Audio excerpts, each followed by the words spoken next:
I'm Eric Glesser. I'm with Spyderco. I'm going to be going over a few new knives we're introducing for 2017. We're going to start with two knives that are part of the Salt series, and this in its own is a series of knives. We're calling it the Caribbean series. These knives are going to be made of LC200N, which is a rust-free steel. They come with compression locks. They come with bidirectional texturing in G10. One of the goals behind this knife is to be a little bit more of a robust salt knife. That's why it has the compression lock in G10, nested liners, nice open construction. It is a reversible clip. It's got a generous lanyard, so you'll have plenty to tie to. LC200N keeps very good edge retention in plain edge, as well as serrated edge. So this is an addition to our Salt line. It's part of the Caribbean series. We do have a sheep's foot that will be coming out along with these, like our traditional sheep's foot that'll come in plain and serrated. Those ones are not pictured here though. So this is the Caribbean. Another addition to our Salt series. This is a lightweight handle, comes with an injection molded sheath. Bidirectional texturing. There was a knife we made many years ago called the Vagabond. Had a little sheath that popped out of the handle. A nice collector's piece if you happen to find one. We discontinued that. We came out with another knife called the Aqua Salt. Used the same handle, except we filled where the sheath used to fold out into the blade. Now we're going to take the same handle and we're going to introduce a new blade shape into that handle. This is the Fish Hunter because it was designed for the free diver. They'll take a spear and they'll hunt with the spear, and sometimes they catch a large fish. Well, if you spear a large fish and you have a line tied to it, that fish sometimes weighs hundreds of pounds and can be a dangerous situation.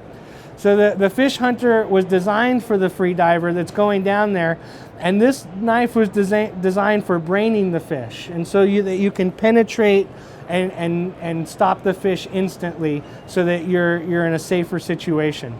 So it's completely rust-free, but it's built with a nice grind line that goes all the way to the tip so that you have nice strength. H1 is a very tough steel too, so it's a fairly tough tip. The serrated edge is going to give tremendous edge retention for everyday chores and cutting and other activities. The nice injected sheath is going to hold it securely. It's not going to fall out when you're going up or down during your free dive. But this was the Fish Hunter, designed primarily for the free diver, but also goes into other uses. Now we're going to get into some folders. This is designed by Paul Alexander. We have done a collaboration with him before. He did the Ouroboros with us, and there's going to be a few more coming in the years to come. This one is a flipper, but it has a nested compression lock. One of the things that we're finding with the compression lock flippers is they work very well. Like snapping your fingers, because the compression lock is moved up towards the flipper and that ball detent is there, it gives you a nice flip. The compression lock is also very strong, very lightweight, nice open back. So this will be one of the first compression lock flippers that we produce, but with more to come. With this design, it has G10. It's got a carbon fiber laminate top that's a peel ply, so you do get a slight texture to it. It's a reversible clip. It's got nice generous screws, nice big bolts to hold it together, nice lanyard hole in the back that's piped so that you can put a nice cord through it. But we're very excited for the new Paul Alexander Sliver. This will probably be being delivered near the summer or maybe a little bit earlier. Comes with an S30V blade. This is a dog tag. We do make dog tags currently. The dog tags that we currently make are single scaled. We make them in a carbon fiber G10 laminate. We make them in all black titanium, green and blue. This one is going to be hard anodized aluminum. This is called the Dog Tag Gen 4. The Gen 4 is because Serge Panchenko, the designer, this is his fourth rendition. He slowly does CQI, constant quality improvement, some design changes. And from the first one we went to this one, which is his fourth generation, there have been some improvements. One improvement is the lanyard, nice tucked away lanyard in the corner. It's going to be easy to tie to different things. One improvement or change is the dual scales, so you're going to have a little bit more secure use. This has a double bevel on both sides of that main blade. We think it's going to be a little bit better of a slicer. This is going to come in BD1 instead of the S30V. So with the BD1 and the hard anodized aluminum, it's going to drop the cost down. So this is going to be a more cost-effective dog tag, a little bit safer in the pocket, a little bit better slicer. And so this is the Gen 4 dog tag. This will probably be delivering sometime between the spring and summer as well. This is another design coming out of Taiwan. This is made in Taiwan, and it's also designed by a Taiwan man. His name's Johnny Lau. We've known him for some time. The design was inspired by a snake called the 100 pacer. It's called a 100 pacer because of the paces it takes before you can die. It's a highly poisonous snake. If you look at images of the snake, you'll notice it has a very funny nose. It's got a very unique look to it. So this knife is a great illustration of that full blade and that funny nose. It's got a two-tone G10 on it. So this is a tan and a brown G10, so that it's cut at 2 layers. You can kind of see that the darker brown is here, the lighter brown is here, and then it's cut with kind of a snake pattern in there for added texture and appeal. Comes with a little pad there, that's for the clip, so that it goes in and out of the pocket and functions like it's supposed to. Nice wire clip, nice generous lanyard, open construction, nested liner lock. As a carry piece, this has been very fun. Like the kitchen, it's got a nice broad blade, like a kitchen knife. So it's a great slicer with that nice tall bevel, fairly thin blade, but not too thin. We're very excited to make the 100 pacer by Johnny Lau. This one's also coming with XHP. XHP is very, very similar to a stainless D2 in a powdered form. Performs very well. Made by Carpenter Steel. The next one I'm going to go over is another Zome. This is a Zome Dragonfly. We introduced a few Zome knives last year. Zome is the term that the Japanese use for the process. It's kind of a powdered painting process. When you're injection molding plastics and you're making them multiple colors, it can be a challenge. One of the things that they do is they add different colors to the machine in a pellet form, and as those pellets melt and they go through the molding process and they mix, they tend to swirl. And so oftentimes when you get a molded part, they tend to have different colors, but they swirl and they don't have a lot of control or consistency. With this is a process that's done afterwards. A few of the things that we like is that it doesn't get that nice swirled effect. We can put the colors in the fashion that we like, and we can do different types of colors. It's also very durable. We've done some tests on this, and you've pretty much got to start removing the plastic before the dye is removed out of it. And so it's a very resilient, very durable color that gives us a lot of flexibility. So the Dragonfly 2 is going to come in the Zome with a nice reversible wire clip. All the classic things you look for a Dragonfly. When you get small like a Dragonfly, it's got a nice handle for purchase, nice 4-finger choil. It carries well. It's got the nice one-hand open. The Dragonfly has been a mainstay in our line for many years, and you can see why. The lock back, the performance, the lightweight, the carry, the steels, that's the reason why the Dragonfly continues to be a good knife to this day. We're still expanding our Karambit series. We had a stainless version last year, had a black G10 stainless. We're reintroducing it in all black.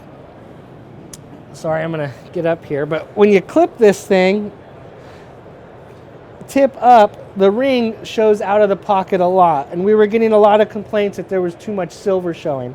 Now this can be reversed left or right, but typically that ring is out of the pocket quite a bit. So we dulled it out by going black. One of the things we're proud with this is you can grab the ring and draw it. When you do draw it, your whole hand is in grip. Many people make karambits where you can hold it with all 4 of your fingers on the inside, or you can hold it with the ring.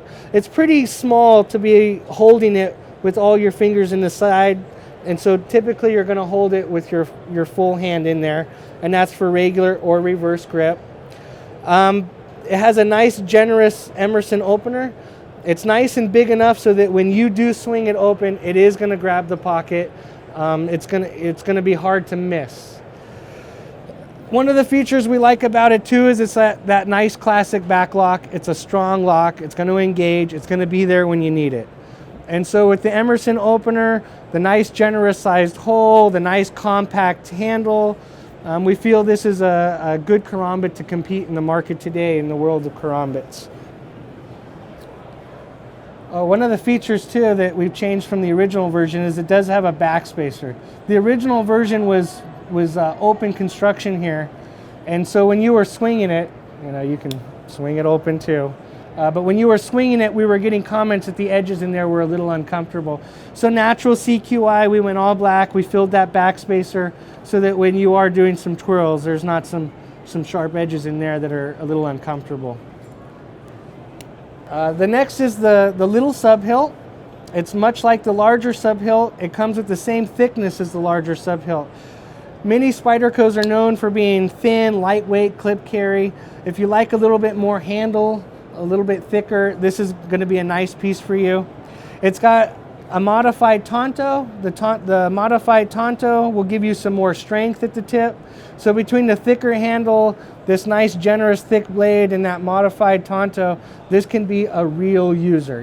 You can go to town with it. One of the things I do like about this too is the liner lock is exposed here on the back side. So when you grab the knife, your finger is still engaging that lock. It's just another little added security.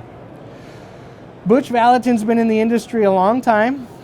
He still continues to innovate different things. One of the things he innovated though was this thumb stud that acts as a stop. He was the first to do it many years ago, and that's why we added that thumb stud there, is to commemorate that innovation. One of the nice things about that innovation is when you move a big pin to the outside, with the liner lock here and the big pin here, it adds quite a bit of distance there. It adds for a much stronger lock. When you have a stop pin back here, the distance between the liner and the pin there is a lot less, and you're not going at that angle, and so they tend to break a little bit weaker. And so for that nice generous stop pin up here for a liner lock, it was a nice innovation. It's called the Sub-Hilt because of these 2 bolsters and that middle G10 piece. The fit and finish on this is supreme. To have these polished bolsters and to have fit and finish to this level is very difficult. When you look on the top, the fit and finish again is amazing. It's got that nice G10 backspacer, nice 3D G10. It's polished. You don't see any voids in the G10. It's high quality, nice polish. The action is good. The detent is solid. The clip is mounted well for pure quality. The little Sub-Hilt is a nice piece. We're working with another custom collaborator named A.T. Barr. A.T. Barr has been in the industry a long time. One of the things that he was known for is very beautiful knives. You can see some of the file work. There's a number of collaborators or custom knife makers that like file work and a little bit of jewel. A.T. Barr was one of the originals. He's got a nice white G10 here, and it's got a G10 red heart and a G10 spade in black. It's called the one-eyed jack because the red heart and the black spade jacks is where they hold the sword and they have the one eye. So this is a one-eyed jack designed by A.T. Barr. It's a very beautiful piece. We're very proud to make it. Nice curved bolster with near perfect fit and finish. Nice curved scale. It's got a nice polished bolster, comes in S30V, and so like I said before, the fit and finish is supreme on this piece. This is a lightweight Chaparral. Most of our Chaparrals are known for being very high quality gents folders. This is going to be a little bit more performance based, but it's nice and thin. One of the things you get with the Chaparral is a nice thin backlock, nice thin XHP blade. If you're carrying it in the pocket, it's an easy gents carry. It's got a nice deep pocket wire clip. It's not going to pull your pants down with its weight. So with this one, we're trying to reduce the cost of the Chaparral and give it that nice performance and that bi-directional texturing while bringing the gents folder to the market. One of the things we're proud of with this knife is that nice backlock. When that closed position, everything is perfect. When you open it up, everything is perfect. And the backlock, making it so that the press of the button, the distance, the cleanliness of the top, the no gaps, the solid lockup, the clean H, the good self-close, the smooth action. Making a backlock of this quality is a challenge, and we're very proud of the Chaparral backlocks. We make a series of knives called the Ethnic Series, have been for about a decade. This is the next addition to the Ethnic Series. It's designed by Ed Schempp. We call it the EuroEdge. Throughout Europe, the dagger was a popular knife, particularly with knights.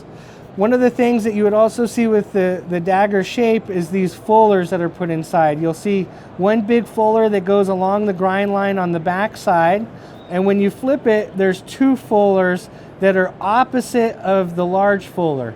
This adds a rib effect for strength. This is very challenging to produce, and we're very proud of it.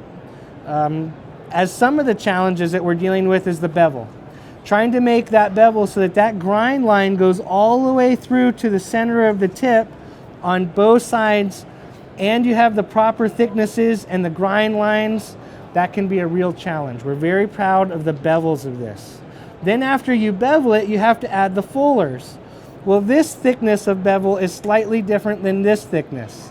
And so when we put that little fuller in, we have to adjust so that they look symmetrical. That grind line goes right through the middle of them. And then it has a bit of a powdered finish, where this is a shiny finish. And so we're very proud of the grinding, the polishing, the fullers, the fit and finish on this blade. Then when you get into the scale, it's all 3D machined, no voids, high polish, a fuller that goes throughout, which again, this is not easy stuff. When you machine a fuller like this and then polish it, you have to pay attention not to over buff the grind lines to keep everything crisp. Nice clip mount, has no gaps. It's got a nice screw together construction, all symmetrical. So we're very proud of the fit and finish and the quality of our EuroEdge S30V, being made in Taichung, designed by Ed Schempp. This is the Hanan. It's a production sample designed by Brad Southard. This will be, along with our Sliver, our second compression flipper. Like I was saying earlier, once you move everything up next to that flipper, it's great for strength, great for flipping. This has dual titanium bolsters, nice curved G10, nice 3D polish, no voids, custom clip, 3D machined bolster. It comes with a little bit of a recurve, which Spyderco doesn't do a lot of recurve, so if you're a recurve fan, this is a nice addition. It's got an S30V blade. It is a reversible clip, flips very well, very high quality piece designed by Brad. With this one too, you'll notice that the lock doesn't have a large cutout. So you get in your finger to release the lock. It's a little bit safer. Brad felt that with this knife, it was a nice combination to have that nice inset compression. Also feels nice for the thumb when you're on top. This is the Temperance 3. We did make the Temperance in the past. If you know the Temperance in the past, it had a leaf shape, also had a rhino shape, had finger grooves throughout this. What we tried to do is make this knife so that when you grip the knife, both in regular and in reverse, it's a little bit more comfortable for multiple positions. So it's a little bit more of a universal handle shape. Comes with a generous lanyard, 4-way clip. One of the things we like about this clip is the wide screws, so that it's got a nice solid mount, nice solid clip. It's got a little divot for reversing if you need to. It's got a thick blade, a fairly thick blade. I believe it's about a 4 millimeter, 4.5 millimeter, 3-inch. And so it's a compact, sturdy knife. It's got a generous guard in the front, a generous guard in the back. It's a fistful of power. And so this is the little Temperance 3. It's coming in CPM S30V out of Japan. Because the original ones were made in America with an American steel, we felt shipping the S30V into Japan, making it out of S30V, was a nice connection to the old USA made ones. Nice nested compression lock, keep it real solid. So this is the little Temperance 3. This is the Chinook 4. If you know the Chinook, they've had quite a bit of evolutions through the years. This one is lean and mean. It looks like a back lock, but it's not. It's our power lock. If you know the Tatanka, it's very similar to the Tatanka. We use the power lock because much of James Keating's techniques are reverse grip. And when you're grabbing with this reverse grip blade, that can add a lot of poundage to the blade. And so with the power lock, it's gonna be solid. That thing's not gonna fold on you. It's one of the strongest locks we make. This has that nice screws that are spread out, nice solid mount, good guard at the back, good guard at the front. It's not gonna slip on you. It's got a thin, full, flat blade. Not too thin though, it's nice and strong. It's got a swedge here for weight and resistance. It's got full liners, full skeletonized liners. So this is gonna be a strong, robust knife, but it's still lean and mean. This is the Rubicon 2. This is just like the Rubicon, but we reduced the price and we thinned it out. We made it a little bit more user-friendly or more carry-friendly. So it's got our nice standard hourglass clip, 3-screw mount. It's thinner and flatter than the old one. G10 carbon fiber laminate with a peel ply. It's got a G10 backspacer, but it doesn't have the flaring. When you're going in and out of the pocket, it won't scratch as much. We dulled the tip back here because it's a tip-up knife. You don't want a big point sticking out of the pocket. It has a hollow grind. Spyderco doesn't do a lot of hollow grinds, but if you're a hollow grind fan, this is a beautiful hollow grind. It slices very well, has a generous belly, comes with titanium liners, comes with ball bearings, flips very well. So it's a lower cost, more user-friendly Rubicon 2. And the last one I was going to cover is the cue ball. This was inspired by two knives in the past called the Dodo and the Polywog. This one was designed with a ball bearing lock. One of the things we like about a ball bearing lock is it's strong. When you break a lock, there's about 5 or 6 things that can break: the pins, the blade, the scales, the liners, the lock itself, the spring. When you go to break a ball bearing lock, the ball's not going to break. The strength of a sphere is tremendous. And so we had a fixed point to work from, and we can make these very strong. Another thing is it's highly unlikely to close on you, almost during any use. It's one of the safest locks on the market. You got to get in there and pull the thing back. The wear and tear on this is tremendous. We've sold tens of thousands of ball locks and they've never worn out on us. To get that ball bearing to move all the way up on that ramp to where you develop vertical play is very unlikely. Like a liner lock that has a short ramp, the wear and tear life is judged differently on one lock to another. And the wear and tear on ball locks is tremendous. If you're looking for a Wharncliffe, this is a compact little Wharncliffe. It's great for slicing. It has a little resistance for the distance of the cut. For self-defense, it works well in reverse and regular, but also for just EDC. Got a nice lander, deep pocket. You can climb up on that tip and do nice intricate cuts. We're very proud of our Wharncliffe blades. When we sharpen them, they come out to a nice crisp tip. They're perfectly flat. Doing that in production can be a real challenge. This one comes with a full backspacer too, so it's nice and comfortable in the hand during use. So this is a nice compact little Wharncliffe called the Cue Ball, made in Japan with VG10. And that's some of the new product in 2017. And thank you very much for your support and watching the video, and I hope you like some of our product.